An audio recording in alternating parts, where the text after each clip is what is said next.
Bartın Arıt Yolu Okçular mevkisinde Murat Soyöz yönetimindeki otomobil yağışlı ve kaygan yolda kontrolden çıkarak dereye devrildi. Murat Soyöz ve eşi Gülizar Soyöz olay yerinde boğularak yaşamını yitirdi. Arka koltuktaki komşuları Gülfidan Öncü ağır yaralandı. Olay yerine sağlık, itfaiye ve AFAD ekipleri sevk edildi, kazayla ilgili soruşturma başlatıldı.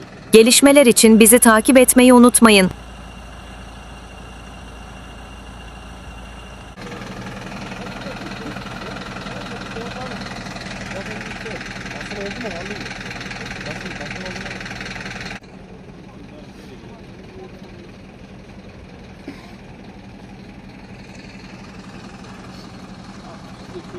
Şöyle.